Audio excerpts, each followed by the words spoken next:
class changes, mount price drops, and a reason to start leveling alts. All this and more in less than 6 minutes. This is everything you need to know about Season of Discovery news. My name's Coyote, and let's get to it. Stupid Coyote. Who knew so much could happen in just a matter of 7 days? I usually do these on a week out just to combine everything into a condensed schedule, but we're going to get into it. Let's start off with some class changes. Starting off with you Resto Druids, we're looking at some mana reductions in the forms of Life Bloom by 50% and Nourish by 27%. I don't know too many Resto Druids, haven't really heard their complaints, but I guess this is working out for them. And we're also seeing a healing increase from 50% with your critical heals with your Living Seed. Now this heal is also being changed to where it will also be affected by non-periodic heals as well as any damage taken. For you Moonkins out there trying to get some more dots into your rotation, whenever you're in Moonkin form, you're going to see a reduction of Moonfire by 50% in its mana cost. So this may be changing up your rotations. Make sure you check out your class guides upcoming. I'm sure there are going to be some modifications to that. As well as you're now going to be able to cast certain healing spells outside or inside of Moonkin form.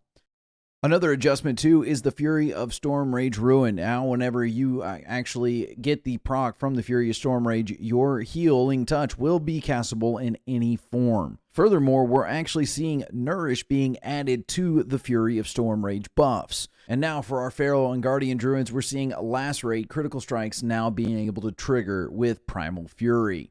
Moving on, we're seeing some further tuning to the Hunter, the dual-wielding specs. People have been loving the Melee Hunter. The damage has been really high, but I guess Blizzard is saying that it's too high. They are now taking away the 30% modifier that you got for wielding two weapons of the same type. Mages, Chronostatic Preservation. It no longer checks if a target is within line of sight of the first cast. Its tooltip has said that, hey, it's unlimited range, but this is only for the initial cast. Once it's been cast and it's on there, consider it like a rejuvenation. It's going to proc you regardless of where you go. Another change that may have gone under the radar for mages is the fact that now at level 40, when you make a Conjure Water, you're going to be doing it in stacks of 20. For you Paladin players out there, Crusader Strike is now wholly damaged, which means it'll be ignoring armor. However, it will now take into effect Holy Resistance. Seal of Martyrdom will no longer trigger Art of War, and it will no longer be triggered by Frost Oil or other weapon procs. Rogues, here's a big one. Your redirect is no longer going to be on the GCD. Its cooldown has been reduced to 10 seconds as well. Main Gauche now generates 3 combat points on your target, and its base energy cost has been reduced to 15.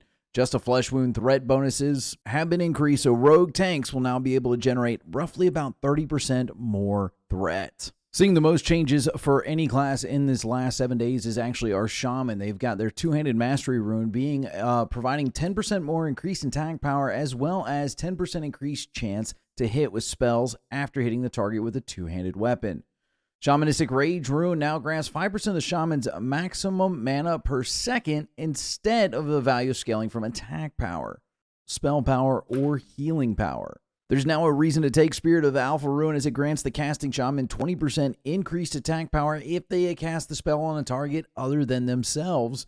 Earth Shield mana cost reduced by 67%, and the charges are going up from 3 to 9. Sorry, got a pencil in my hand. And the base amount has been increased to scale properly to level 50. Power Surge Tooltip has been revised to clarify functionality. The rune periodically grants mana every 5 seconds equal to 15% of the Shaman's intellect. There are going to be some potential timing issues, and it may give less mana than intended, and they're going to be working to fix that. Ancestral Guidance cooldown is now reduced from 1 minute. It was 2 minutes. Finally, our last change in classes comes to our Warrior. Rallying Cry now correctly benefits from the Warrior's entire raid. It used to be just whoever the Warrior was in the party with. The devs have been listening and they've been responding to a lot of things. If you have been kind of putting off an alt because it's a terrible grind from 25 to 40, well, guess what? There is a 100% EXP buff coming in for levels 1 through 39 starting next week on March 5th. Furthermore, we're actually going to be seeing a mount price decrease for your basic mount. This has been a big gold investment, and some players have been put off by this. Also, they're going to be increasing the gold rewards all the way up till level 40. You're not going to see a boost when you get to level 40, but on your adventures from 1 to 39, you're going to see a considerable amount of gold coming back to you. Hopefully you took my advice and you didn't go and vendor off a bunch of the Waylaid supplies and you saved them. Prices have started decreasing and now it's going to be worth it to turn them in. Blizzard has actually added a bunch of bind on account items. All right, there's going to be 3 rings for once you get to honored and 3 necklaces once you get to revered. The prices aren't pretty bad for something to help get characters going in the right direction. Maybe you're missing an item for this character to fill that slot. Well, it's going to be a little bit easier now.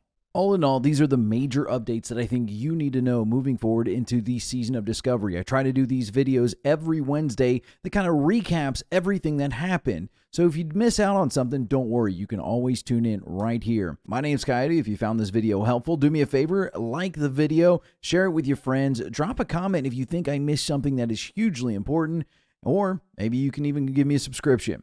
As always, happy adventures. Stupid Coyote.